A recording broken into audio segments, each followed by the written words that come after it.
faith book, the book of faith, the Word of God, the Bible. Magandang araw ng linggo, mga kapatid, sa ating FBK. Sa araw ng linggo, huling-huling linggo ito ng 2025. Ito yung matatagpuan sa Lucas, Kapitulo 2, talatang 8 hanggang 12. Ma'am Tin, pakibasa mo ang verses 8 to 12 ng Luke chapter 2. Doon ay may mga pastol na nasa parang at nagbabantay ng kanilang mga tupa ng gabing yon.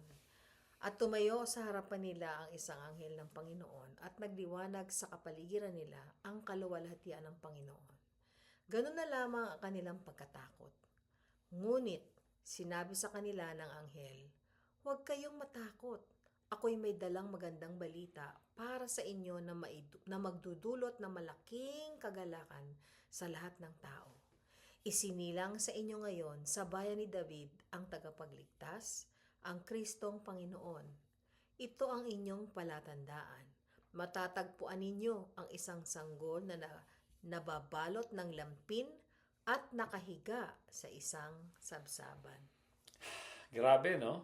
Sabi rito, tagapagligtas na Panginoon pa, pero pumunta siya sa mga pastol. Hindi siya pumunta sa mga marangyang mga tao, sa mayayaman ng mga tao, sa mga hari ng mga gobyerno. Tapos, kung saan siya pinanganak, sa isa pang hindi mo isipin ng mga anak yung babae sa ganun.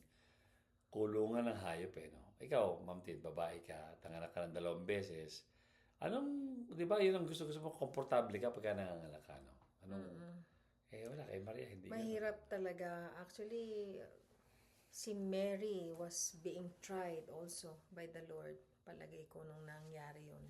Hindi lang si Joseph, pati si Mary. Kasi mahirap sa isang nagdadalang tao at yung panahon na siya ay manganganak na. Alam mo yung ganong feeling, yung contraction, yung tumitigas yung tiyan mo. Hindi mo malaman. Syempre, first time ni Mary. Wala siyang ka-idea. Yung pain of giving birth, naniniwala ako na naramdaman ni Mary yun. At nung araw, walang yung epidural, walang anesthesia, natural birth yun, Napaka-uncomfortable. Tapos, gusto mo sana, manganganak ka, nasa maayos kang higaan, pero nasaan si Mary? Nakahiga rin siya doon sa tabi ng sabsaban. Madayami, no? Kaya makikita mo, pero in spite of the hardship na pinagdaanan ni Mary, nakita mo, no, wala namang sinulat sa Bible na nagreklamo si Mary. Biruin mo ang nagpaanak sa kanya yung asawa niya, si Joseph. Sige pa. Kumadro na ba si Joseph? Karpintero, di ba? Anong alam kaya nung tao sa palagi ko hindi ine-expect din ni Joseph Siyempre. Siya, kasi siguro inaasahan nila, meron silang matutulugan. Ang kung i-imagine niyo yung panahon na yon, napakahirap doon sa mag-asawa kasi pinababalik sila kung saan sila naka-register, di ba? Kapanahonan ni Mary manganak. So siguro naisip ng mag-asawa, siguro nag-uusap sila paano kaya mangyayari sa atin? Nasa gitna tayo ng biyahe, paano kung manganak ka na? Ang daming pag-aalinlangan, ang daming takot. At kung minsan ang Panginoon, pagka meron siyang gustong ipagawa sa atin, meron siyang gustong papuntahan natin, gawin natin, hindi ba minsan parang hindi naman madali yung journey? Tama. Di ba? Minsan talagang pinadadaan ng Diyos talaga tayo. Pero yung nakalooban niya, Yes. Minsan magtataka tayo, Lord, kalooban mo naman na ipanganak ang Panginoong Jesus. Pero bakit mo pinadaan sa hirap yung mag-asawa? Bakit kailangan sila maubusan ng kwarto? Tama. Hindi ba? At saka, alam mo yung nanganganak, gusto niya yung magbibisita sa kanya, di ba?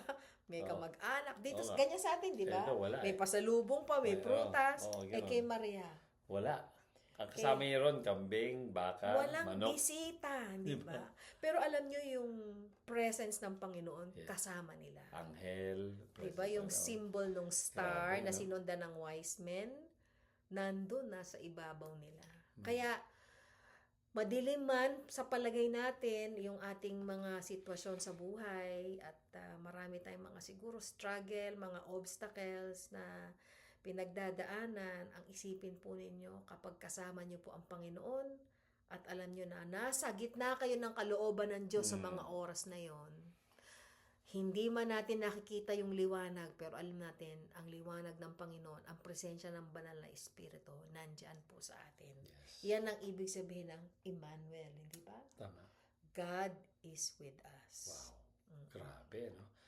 Alam niyo, ang dalawang anak namin si Debbie Denise, pareho malayo sa amin. Parehong 8 oras ang layo nila, yung isa nasa taas, isa sa baba. Pero niisip lang namin, kung kami 8 oras, ang Diyos, pinadali anak niya, ilang oras yung mula langit hanggang lupa. Tayo pa.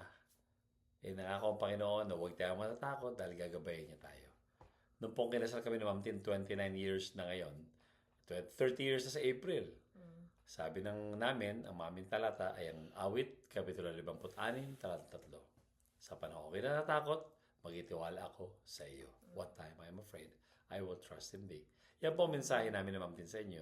Lalo't lalo ngayong bagong taon na parating, ano man ninyong haharapin. Huwag kayong matatakot dahil ang Diyos ay palagi nandyan para tayo'y sagipin. Pagpalagi ng Panginoon sa ating FBK ngayong araw. Maraming salamat, Ma'am Tin. Amen. At maraming salamat sa bawat isa. Happy New Year sa inyo. Happy New Year po!